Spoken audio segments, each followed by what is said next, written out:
Pada zaman Rasulullah Shallallahu Alaihi Wasallam, hiduplah seorang pemuda yang bernama Zahid, yang berumur 35 tahun berkulit hitam, wajahnya jelek karena itu beliau belum juga menikah. Dia tinggal di Sufah, teras, Masjid Madinah. Ketika sedang mengasah pedangnya, tiba-tiba Rasulullah datang dan mengucapkan salam. Zahid kaget dan menjawabnya agak gugup. "Wahai saudaraku Zahid, selama ini engkau sendiri saja." Rasulullah Shallallahu Alaihi Wasallam menyapa. "Allah bersamaku ya Rasulullah," kata Zahid, sambil tertunduk tak kuasa melihat harismatik wajah beliau. "Maksudku kenapa engkau selama ini membujang saja, apakah engkau tidak ingin menikah?" tanya Rasulullah. Zahid menjawab, "Ya Rasulullah, aku ini seorang yang tidak mempunyai pekerjaan tetap dan wajahku tak tampan, siapa yang mau dengan diriku ya Rasulullah? Asal engkau mau, itu urusan yang mudah," kata Rasulullah sambil tersenyum. Kemudian Rasulullah memerintahkan sahabatnya untuk membuat surat yang isinya adalah melamar wanita yang bernama Zulfah binti Said, anak seorang bangsawan Madinah yang terkenal kaya raya dan terkenal sangat cantik jelita. Setelah surat itu selesai ditulis, maka Rasulullah memberikan surat tersebut kepada Zahid dan memerintahkan agar segera mendatangi rumah Said dan menyerahkan surat lamaran tersebut kepadanya. Disebabkan di rumah Said sedang ada tamu, maka Zahid setelah memberikan salam kemudian memberikan surat tersebut dan diterima di depan rumah Said. "Wahai saudaraku Said, aku membawa surat dari Rasulullah yang mulia diberikan untukmu saudaraku." Said menjawab, "Wah, ini adalah suatu kehormatan buatku." Lalu surat itu dibuka dan dibacanya. Ketika membaca surat tersebut, Said agak terperanjat karena tradisi Arab perkawinan yang selama ini biasanya seorang bangsawan harus kawin dengan keturunan bangsawan dan yang kaya harus kawin dengan orang kaya. Akhirnya Said bertanya kepada Zahid, "Wahai saudaraku, betulkah surat ini dari Rasulullah?" Zahid menjawab, "Apakah engkau pernah melihat aku berbohong?" Dalam suasana yang seperti itu Zulfah datang dan berkata, "Wahai ayah, kenapa sedikit tegang terhadap tamu ini? Bukankah lebih baik dipersilahkan masuk?" "Wahai anakku, ini adalah seorang pemuda yang sedang melamar engkau supaya engkau menjadi istrinya," kata ayahnya. Di saat Zulfah melihat Zahid, sambil menangis ia berkata, "Wahai ayah, banyak pemuda yang tampan dan kaya raya semuanya menginginkan aku tak mau dengan dia ayah." Zulfah merasa dirinya terhina, maka Said berkata kepada Zahid, "Wahai saudaraku, engkau tahu sendiri anakku tidak mau. Bukan aku menghalanginya dan sampaikan kepada Rasulullah bahwa lamaranmu ditolak." Mendengar nama Rasul disebut ayahnya, Zulfah berhenti menangis dan bertanya kepada ayahnya, "Wahai ayah, mengapa membawa-bawa nama Rasulullah?" Akhirnya Said berkata, "Lamaran kepada dirimu ini adalah perintah Rasulullah." Zulfah kaget kemudian beristighfar beberapa kali. Astaghfirullahal azima urifat sallahal azima urifat sallahal azima. Karena aku ingat firman Allah dalam Al-Quran Surah An-Nur. إنما كان قول المؤمنين إذا دعوا إلى الله ورسوله ليحكم بينهم أن يقولوا سمعنا وأطعنا وأولئك هم المفلحون. النور 51. Sesungguhnya jawaban orang-orang mukmin, bila mereka diminta Allah dan Rasul-Nya agar Rasul yang mengadili, mengambil keputusan, di antara mereka, ucapan yang muncul hanyalah, "Kami mendengar, dan kami patuh, taat." Dan mereka itulah orang-orang yang beruntung. Surat An-Nur ayat 51.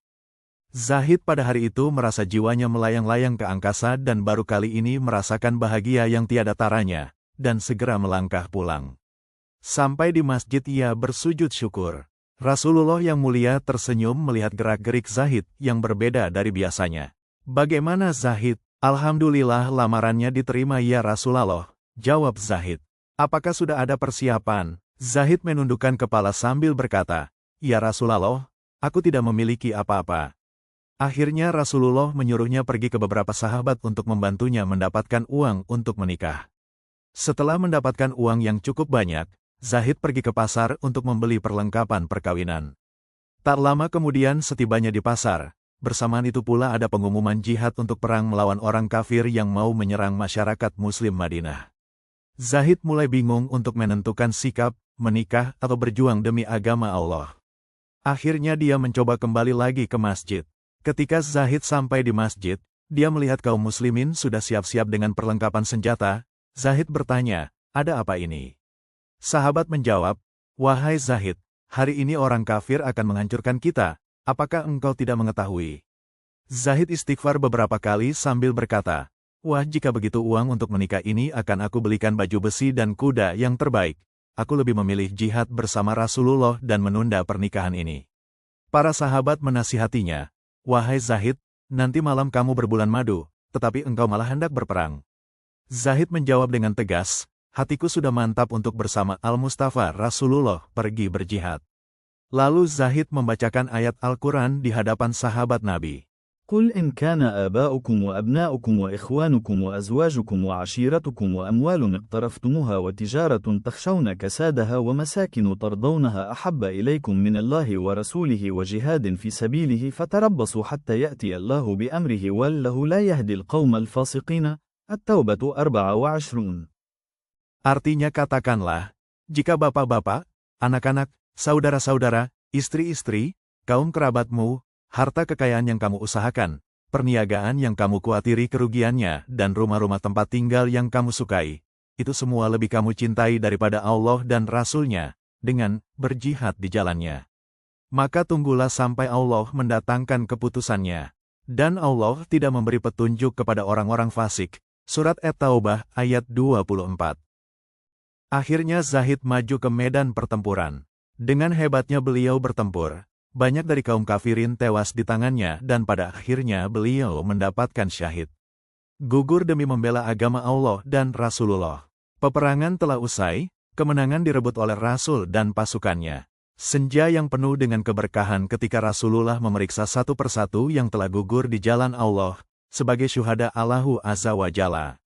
Nampak dari kejauhan sosok pemuda yang bersimbah darah dengan luka bekas sasatan pedang.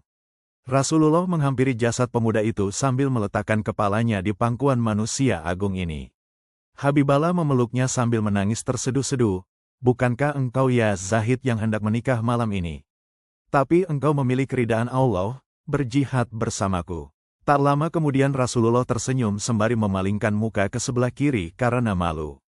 Disebabkan karena ternyata sesosok bidadari cantik dari surga menjemput ruh mulia pemuda ini, dan tak sengaja gaunnya tersingkap hingga betisnya yang indah terlihat.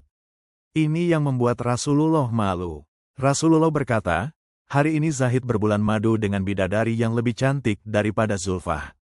Lalu Rasulullah membacakan Al-Quran. ولا تحسبن الذين قتلوا في سبيل الله أمواتا بل أحياء عند ربهم يرزقون فرحين بما آتاهم الله من فضله ويستبشرون بالذين لم يلحقوا بهم من خلفهم ألا خوف عليهم ولا هم يحزنون. آل عمران 169 إلى 170.